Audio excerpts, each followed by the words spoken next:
Почитувани гледачи, добро вечер. После една мала пауза, повторно со вас и преку вашите екрани на каналите телевизиски, канал Визија, повторно ќе се дружи со мене и со вас, со доктор Бошко Томовски, специјалиста невропсихијатар. После едно подолго време разговор со мои колеги, чија идеја беше да моето 35 годишно работно искуство, клиничко и амбулантно, го едноставно го остварам со приказ на одредени случаи кои се многу специфични од праксата во невропсихијатријата, а кои можат сигурно или сигурно се случуваат и ден денес, или се повторуваат, а како една, да кажем, поука од сето тоа, вечерва ќе зборувам за една доста драматична ситуација, која лично јас као доктор невропсихијатар ја доживев во мојата ординација. Овој случај што вечерва ќе го зборувам не се однесува на ништо друго него на вистински случај, не е позаемен случај од други колеги, туку мој лични случај на пациент во контекст на нашето контактирање, а инаку по овој текст во Битола за време на деновите на битолско лето беше изведена и монодрама. Наиме, ќе зборувам за една доста драматична ситуација, вистинска ситуација со сериозни последици, а името на оваа емисија ќе се вика Дневникот 85-та 1986 година. Значи, вистински случај од мојата невропсихијатриска пракса. Наиме, овој дел или овој увод со Дневникот 1985-та 86-та фактички ќе биде вовед за подоцна болест која денес, на жалост, е многу присутна не само во ординациите по општа медицина, туку и во ординациите по невропсихијатрија и ординациите по другите специјалистички служби, чија бројка драстично присутна и изнесува како болест присутна скоро 75% од присутните проблеми кај пациентите за кои се јавуваат во невропсихијатриските ординации. Го нареков Деневник 1985-1986 управо ради вистината на тој деневник, кој подоцна од страна на пациентот ми беше поклонет и денес го чувам како вистински спомен на еден доста успешно решен невропсихијатриски проблем со една доста млада, на жалост неискусна особа. Станува збор следното. Младата особа, иначе интелектуалка, после кратко време во бракот се разведува на еден многу драматичен, на еден многу специфичен и тежок начин. Наиме, биде преварена од страна на нејзиниот сопруг, кој всушност бил тежок зависник од наркотик, хероин, и кој во даден момент со силна превара ја одведува во Солун. Во Дневникот стои на почетокот јасно odslикани бројките каде што сопругот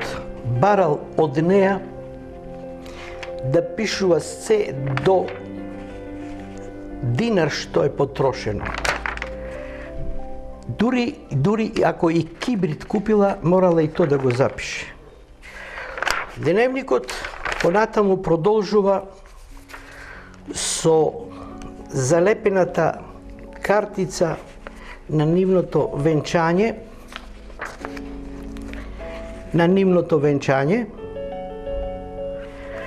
за да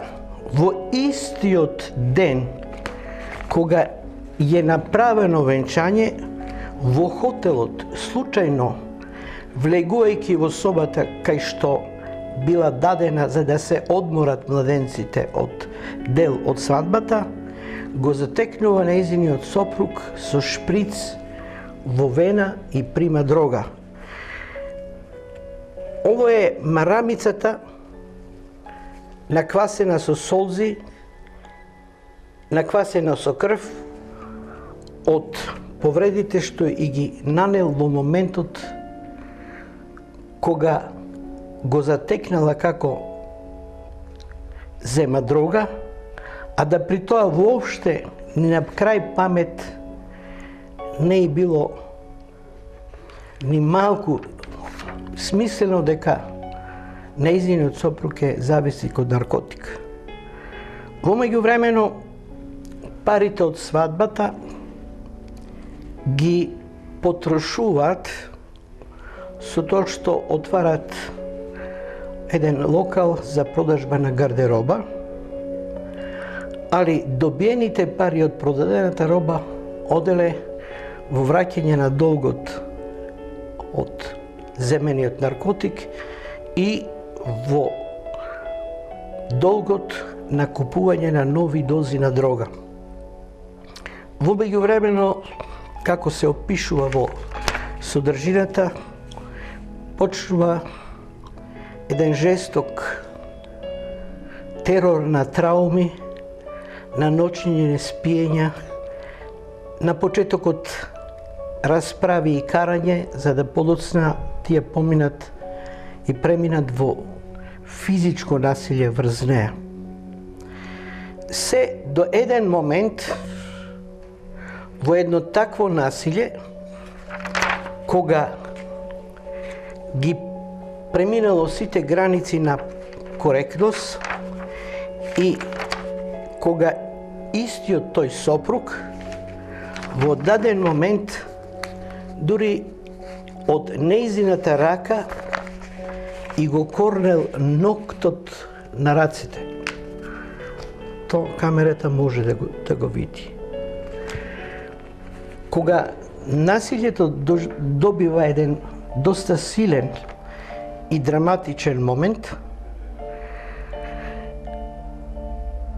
круната или врвот на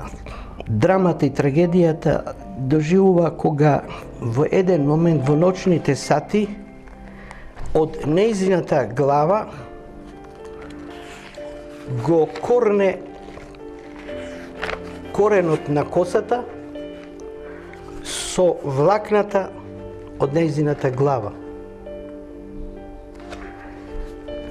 Доживувајќи сето тоа во тие ноќни часови, особата успева да побегне од дома и наидува на првиот таксиста во таа искината, исцепана хаљина, гардероба, цела во крв облиена, и ја моли да ја одведе кај нејзината мајка дома. На голема среќа, таа имала и клjuč од станот кај што живеела нејзина мајка, а нејзината мајка во тоа време, нажалост, била сериозен пациент, сериозен болесник, кој се лечела од рак на гениталните органи и се наоѓала на лечење во болницата во градот каде што живеат. Успевајќи да побегне од дома, таксистот ја одвезува до нејзиниот стан, почнува она да се опоравува и во меѓувремено веќе се води постапка за развод на бракот, а како документ на тоа се овие силни наквасени марамици со солзи и со крв од страна на повредите што ги нанесувал насилникот врз неа. Овде е и првата парница кога е закажана за да се разведе бракот, меѓутоа тој нити доаѓа, нити прифаќа. Временски сето тоа се пролонгира во еден долг период,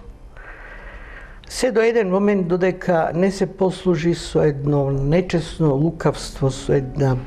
подвала, превара, што ја уценил дека ќе го потпише разводот на бракот, ако прифати уште еднаш да одат заедно во Солун, за да наводно и купи некаква успомена и сеќање на нивниот брак. Особата го прифаќа тој предлог и со него отпатува во Солун, наводно во Солун, меѓутоа место во Солун стигнуваат во некој мотел во близината на Солун, при што после тоа потполно ја губи контролата врз себе и не знае што се случува со неа. Наиме, во тој контекст, додека боравеле во тој мотел, неа и е подметната дрога. Таја ја губи контролата на целата ситуација и не е свесна, нити знае како се нашла во хотелската соба. Меѓутоа, оно драматичното што беше доста тешко по неа, наутро са бајле се буди целата мамурна, легната во кревет меѓу два непознати мажи од помлада популација, а на каучот од другата страна спие нејзиниот сопруг. Пред да тргне за Солун, предосеќајќи дека нешто ќе се случи, успева во фармерките да сокрие 100 марки за евентуално и притребаат за било што навистина исправно го направила то, бидејќи сабајлето кога се разбудила, целата збунета, конфузна, уплашена, не знае што е, не знае каде е, не знае што се случува со неја, успева да му го одземе пасошот од неговиот джеб и влечејќи се полека по скалите во мотелот, да стигне до рецепција и замоли да ја обезбедат такси до железничка станица. Стигнува на железничка станица, на голема среќа набрзо бил поставен возот за Скопје, тој меѓународни воз Атина, Солун, Парис. Влегува во возот, има пари со тие 100 марки само да плати карта до граница. Кога стигнува на граница, као и секој меѓународни воз, и во тој воз била присутна нашата македонска полиција, веднаш се пријавила кај нив и го кажат целиот случај, дека нема пари да плати возна карта, дека се случило тоа и тоа со неа, дека е направена тешка подвала и злоупотреба на нејзината личност од страна на мажот со непознати луѓе. Така да полицајците ја ставаат во заштита и доаѓа до Скопје она. Умеѓу време подигнува судска тужба за развод на бракот, при што сега нејзиниот сопруг кој ги добил сите овие информации, уплашен дека ќе одговара кривично и со сериозна затворска казна, прифаќа да ја даде согласност да се разведе бракот, али да она повлече тужбата и да повеќе меѓу нив ништо нема. После консултации со пријателите, блиски и роднини, а умеѓувремено здравствената состојба на нејзината мајка драматично се отежнува, се ближал тој крајот на така наречениот инфаустен момент или кога човекот се одваја од животот, останува во една тешка дилема дали тој гравидитет кој после убрзо месец, односно 2 месеца се кај неја јавил и присутно е дел или дело на нејзиниот сопруг или дело на тие два непознати мажи кои биле со неја во хотелската соба каде што се случувало сево ово. Во тој контекст беше голема дилема, а она веќе беше мој пациент во тоа време, беше голема дилема дали да ја каже вистината на мајката, што се случува со неја и како е она злоупотребена. Консултирав одредени колеги, професори, еминентни професори со едно големо искуство и дали е етички да не и се саопшти на мајката таа трагедија, туку само да и се саопшти дека особата на голема среќа е гравидна и дека она ќе има внука или внук, зависно што ќе се роди. И всушност, после ти такви консултации со мои постари колеги, етички и морално беше да не и се соопшти вистината на мајката што се случило, али да ипак почине со една среќа дека нејзината ќерка утре ќе биде мајка. Така навистина историвме. Од тогаш мајката починува, ќерката, иначе интелектуалка, подоцна станува мој пациент, со кого имавме долги месеци на третирање на целата нејзина здравствена состојба, со последиците од таа состојба, со сето оно драматично што се случуваше со таа особа, за да на крајот, после еден долг временски период,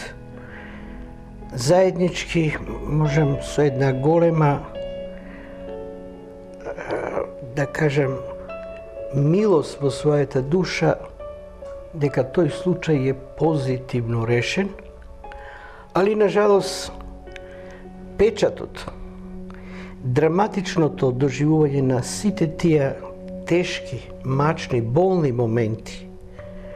се останати во неа и беа причина за нејзиното долго лечење, при што основата беше да што побрзо излеземе од тој драматичен момент кој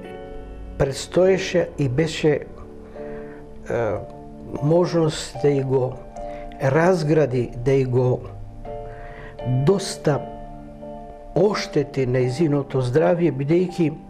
секогаш во нејзината глава бе присутни тој рој на лоши мисли, рој на мисли кои, како вели докторе и мене, ден денес ми се случува да го сонувам тоа, дури и во сон се будам. Епилогот од сето ово беше посебно драго, роди дете, прекрасно дете, и тоа дете денес е окосница во нејзиниот живот, посветена е комплетно на него, поддршка во него,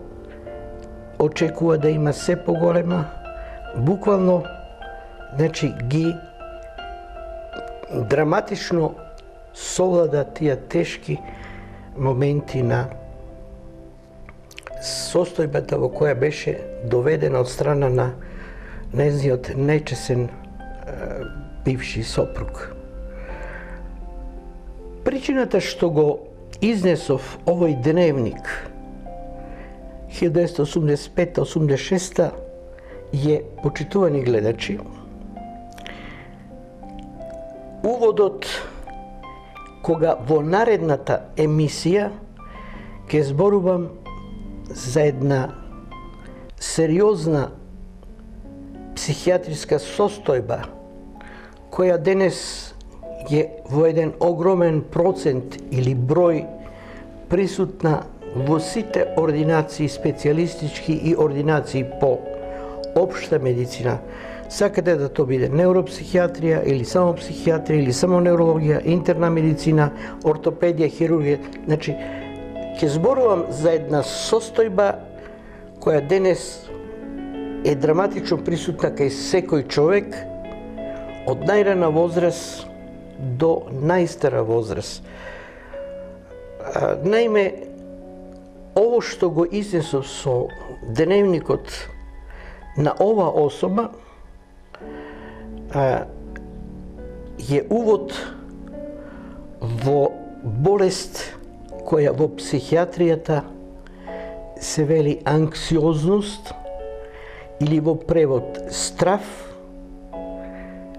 или во превод страв што лебди во личноста или во превод страв од страв или страв кој не го познава потеклото на провоцирањето на настанувањето на стравот. Значи, во наредната емисија ќе зборувам за анксиозноста или стравот, односно што е тоа страв, како се манифестира, како клиничката слика на стравот е присутна кај секој човек, бидејќи може да биде различна, кои се симптомите на стравот, како стравот се супурира, се совладува, како стравот се трансформира или конверзира од една во друга состојба, колку стравот представува подлога за развење на други болести, бидејќи стравот е присутен не само во невропсихијатријата, односно во неврологијата или психијатријата, него е присутна и во хирургијата. Земајте една обична операција, тесно врзана за страв.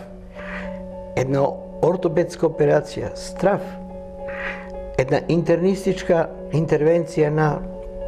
катетеризација на срце, миокард или прединфаркт е страв. Една сериозна проблематика врзана за желудец со, например, прскање на чирот е страв. Значи, стравот или латински речено анксиес е доминантна, битна ситуација која во сите нас постои, сите ние на многу различитен начин го доживуваме, го преживуваме и успеваме да го совладаме, така да овој дел што го зборував со дневникот на пациентот, кој е мој лични случај, не позајмен случај, всушност увод во болеста која се вика анксиозност, за која ќе зборувам во наредната емисија, со сите тие карактеристики, што мислам со тоа, мои почитувани гледачи, намерата ми е колку можам едукативно, професионално, стручно да ви ја приближам болеста страв, за да утре бидете тие кои најквалитетно ќе ги совладувате одредени состојби управо благодарение на коментарите и оно што јас ќе покушам да ви објаснам, бидејќи сите овие емисии koji Kanal Vizija gi pravi za vas gledačite. Mene inače dosta drag grad, su mnogo dragi građani, bih ja sam ovdje rabao negde oko 3,5 godine u kabinetu za neurofiziologija s aparatom za dijagnosticiranje na epilepsijata. Nekako emotivno imam bliskost kod ovaj grad i mislim deka lugeto toplinata i milosta na lugeto u ovoj grad i tekako emotivno me vrzuvat za da napravimo što pogolemi napori u pomošta koja kaj različiti osobi od različita situacija imat problemi. Bidejki vo narednite emisiji sekugaš vo dogovoru sa glavni urednik na Kanal Vizija napravim jedan perfekten dogovor deka mnogo poveke ke se pamti jedna bolest, su neizinata klinička slika, su neizinite simptomi, su neizinit načina manifestiranja, su neizinata terapija, su posljedice te sve to mnogo polesno ke se pamti koga od praksata se prikaže slučaj. Sušnost slučajot Dnevnik 1985-1986 je uvod vo bolesta koja se vika anksioznost ili strah za koja ke zborujem vo našата naredna emisija. Počitavani gledači, благодарам na vaše to prisustvo. Srdačan pozdrav od mene i ekipata koja snima ova emisija, dr. Boško, doktor po medicina, tomovski specijalista, neuropsihijatar. Počitavani gledači, vi posakувам dobra noć, uba vikend i razmisluvajte deka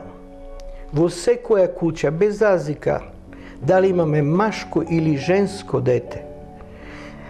teka sve može da se sluči, vo sve koja kuća ovakvi slučajni